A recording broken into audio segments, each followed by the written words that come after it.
Hi, welcome. On this video, I'm going to be again out in the street with Bella. Bella's here with me, and again working on lining up the street walk with her as a follower. And again, you see I still have the pressure collar on her. Again, needing a little bit of leverage. Put her into the sit position here. She's doing really good, and again, it's all about the focus is on having her begin to come into agreement with being a follower, okay, through specific interactions. Today's a good day to do this. It's windy out, it's cool, not too cold, it's just like perfect weather here.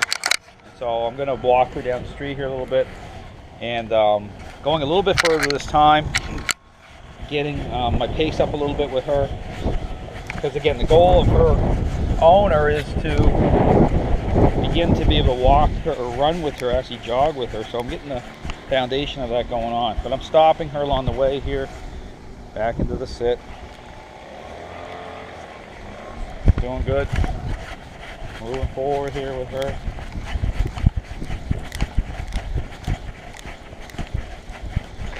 Same thing, just walking her, taking my time, putting her in a sit position. Forward. Same thing, she wants to look over towards my neighbor. Going good.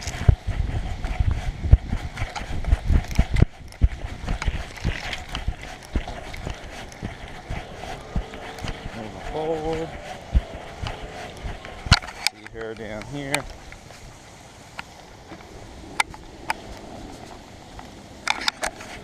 Again, going into, like I said, this is about working her in a more distracting environment. So I'm continuing to tap the leash, so I'm dialed in. The whole point here is like even being dialed in here when she's turning her head, trying to turn her head the other direction, is I'm going to intercept that state, and just in the form of just a nudging, just nudging the leash, just like a little hey you, but you want to do it in such a way, proactive way, that you're not cranking and yanking, okay, because that just creates more conflict. The dog isn't going to be as agreeable, so it's like staying the head curve of their mind, okay? So this understanding that look just isn't the look at a certain point when you get a relationship problem, okay? You have to intercept that consistently for a period of time, okay? So the time that how long you're going to do that really is going to come through. You're going to get information feedback from this method that's going to tell you we can start to diminish.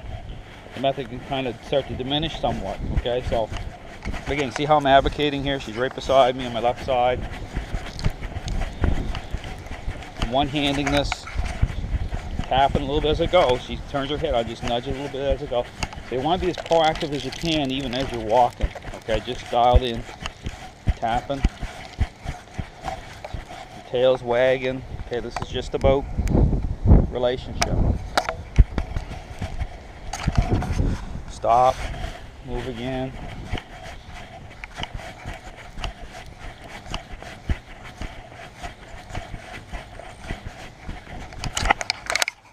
See her down here. Just gonna move the camera down. You can kind of see her moving. Dog over here. She's not. Another dog barking on the other side. You see her reaction here. Now watch the same thing. See, I'm tapping, nudging here a little bit. So I got dogs going on both sides. So I'm just, again, I'm in the middle. Little dog over here in the video. See that little dog? So I can hover here for a moment. So I'll take advantage of this too. I'll hover for a second. But when you hover, you don't want to wind up the other dog on purpose, or, you know, when I hover, I just do it just what's normal, not trying to incite a riot. So just when you do things like that, try not to aggravate other dogs. I'll use it as an opportunity to work the dog I have. So, but just in that moment. So same thing, put her back into a sit. She's doing good.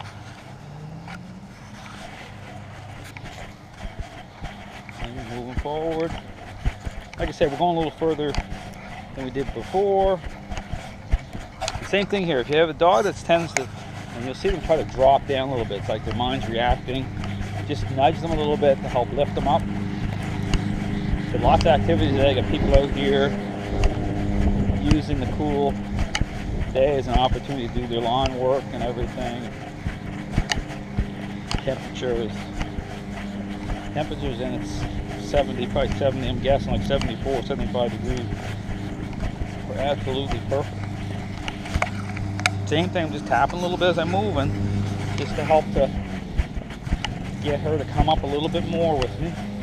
So what I'm doing is I'm setting up her to pace me, okay, to kind of really come into right beside me, not to pull ahead, not to try to resist and pull behind either. It's just like, help people picture the leash like your paintbrush. And you're painting the perfect picture with how you're moving it, how you're tapping, how you're nudging, and then finishing off here, putting her into a sit. Every once in a while, stop. That's what I call a hard stop, okay? Because the problem is, movement can be a problem when you're first starting in terms of a relationship problem. If you're moving too fast, it might look good at a certain level with the dog going into a sit, but what starts to happen, they start to I call it card count you. It's like their mind's still jumping. So you got to really make sure you stop, take your time, halt the mind of the dog. Fade in. How you know they're card counting you, and this is the way to tell, is when you stop for an extended period of time. It could be 40 seconds or a minute. Pay attention to the reaction to that. If they start really kicking up, or you start turning going the other way, you know that that's what they're doing, okay? Because if they start getting disagreeable to it, it's because their mind is jumping and they're saying, hold on here a second. You know, they're getting into this routine of how you're kind of robotically doing everything every time. And this is why I say dogs are amazing animals. Because once you get a relationship problem and they're gaining control that way, they're going to let you know that they're toll boothing you, okay? And so the method is designed to fade you in properly. So, but there's times you need to stop fully, because it's still a reasonable expectation on the dog to develop patience. Okay, because when I'm here, like for example, I'm right here with Bella, we're stopped. Okay, I'm starting to think about turning to go the other way, across the street. See, I'm just tapping a little bit here, nudging.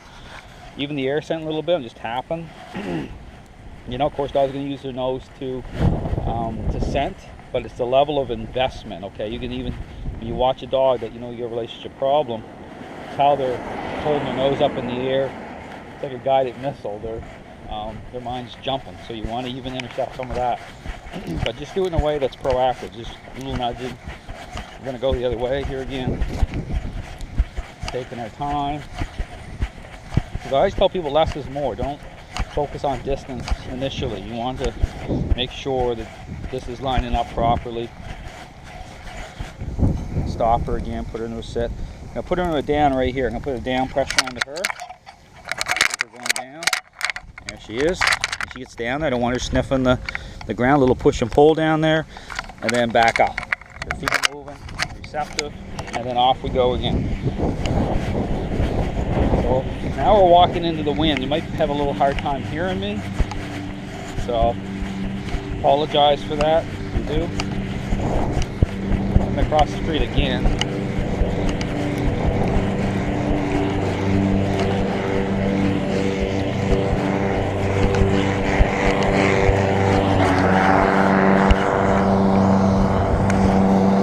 Doing good.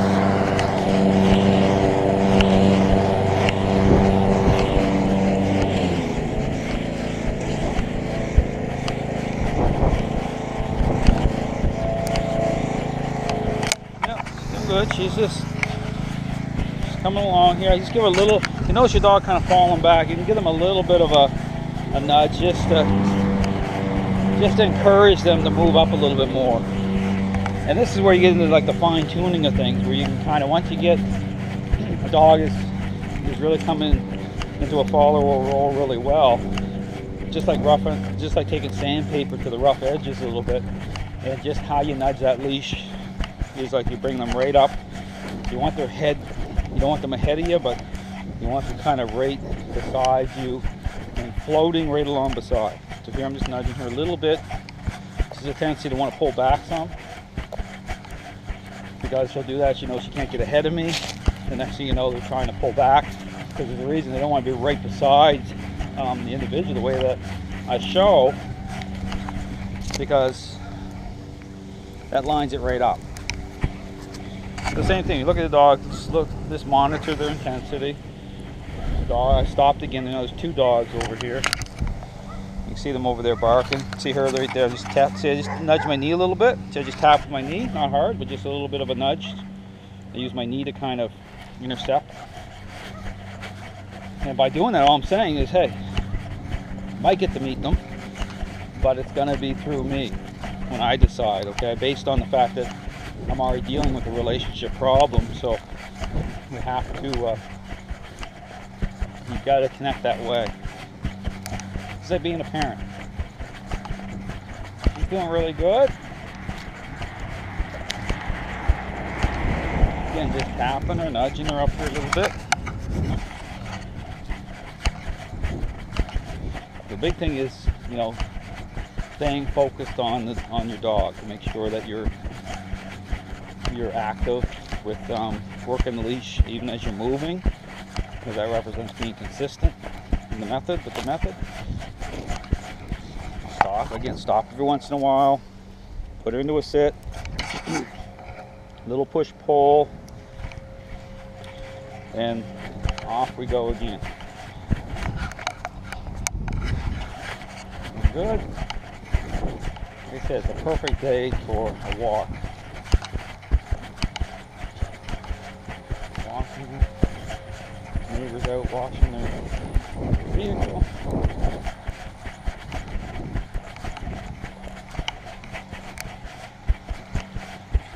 So do a little bit further each day is ideal. Keep pushing a little bit.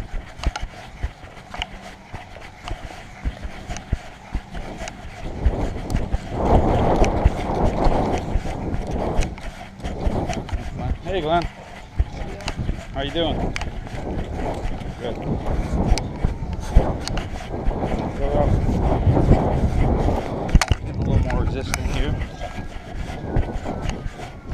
Just keep tapping. And that's the other thing too. If you notice the dog getting more resistant, where they're starting to really get a little resistant, stop, do a push pull, take a second, and then re-engage. So another little trick to get through some resistance. See, I'm stopping more here. If you feel like there's some resistance happening, the dog's really starting to pull back harder, revert back to one step, just one step.